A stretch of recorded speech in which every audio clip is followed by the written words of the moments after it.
First God and then the world. First comes Rama. Then his riches. That is, the universe. This is why Valmiki repeated the mantra. Mara. Ma means God. And Ra, the world. That is to say, his riches. The devotees listened to the master's words with rapt attention. Continued with the story of Prafulla. Prafulla finished her studies and then practiced spiritual austerity for many days. Then one day Bhavani visited her. He wanted to instruct her about selfless work. He quoted to her from the Gita. Therefore do thou always perform obligatory actions without attachment. By performing action without attachment one attains to the highest. He told her the 3 characteristics of disinterested action. First, control of the sense organs. Second, absence of egotism. And third, surrendering the fruit of action to Sri Krishna. He further told her that no dharma is possible for the egotistic person. Quoting from the Gita, he said, the gunas of Prakriti perform all action. With the understanding diluted by egotism, man thinks, I am the doer. Bhavani next spoke to her about surrendering the fruit of action to Sri Krishna. Again he quoted from the Gita, whatever thou doest, whatever thou eatest, whatever thou givest away, whatever austerity thou practicest, O son of Kunti, do that as an offering unto me. Master, this is fine. These are the words of the Gita.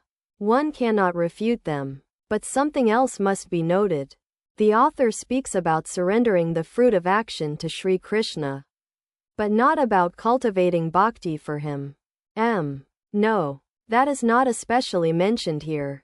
Next Prafulla and Bhavani talked about the use of money.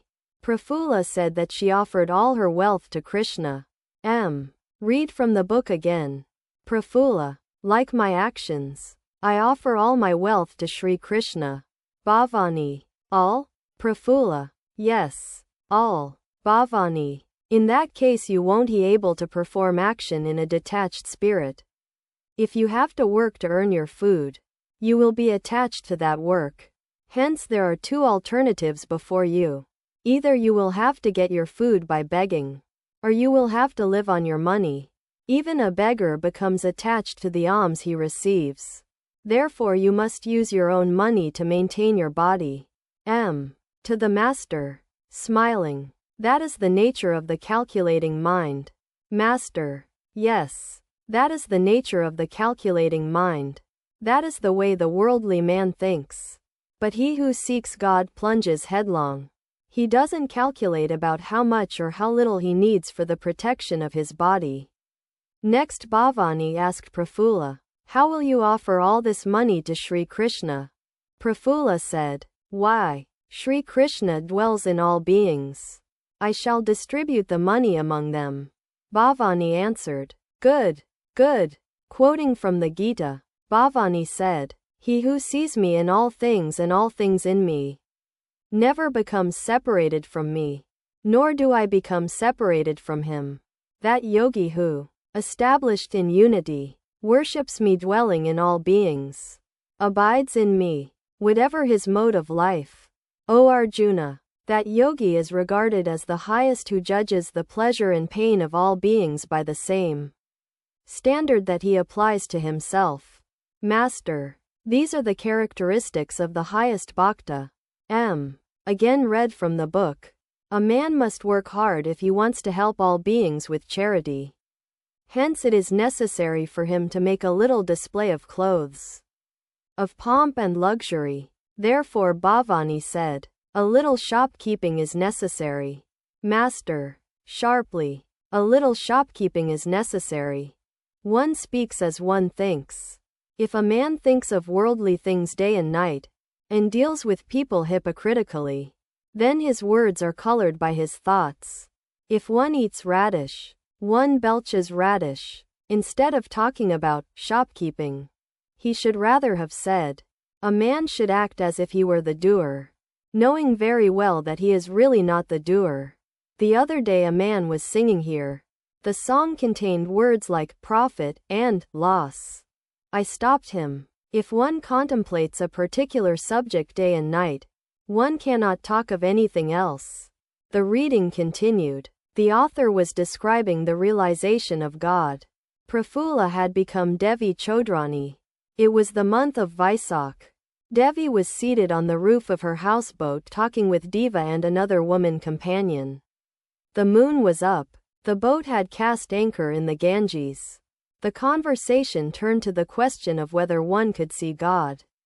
Devi said, "As the aroma of a flower is directly perceived by the nose, so God is directly perceived by the mind." At this point the master interrupted and said, "Yes, God is directly perceived by the mind, but not by this ordinary mind. It is the pure mind that perceives God, and at that time this ordinary mind does not function. A mind that has the slightest trace of attachment to the world cannot be called pure. When all the impurities of the mind are removed, you may call that mind pure mind or pure Atman." The author says a little later that God cannot easily be perceived by the mind. He says that one needs a telescope to have that direct vision.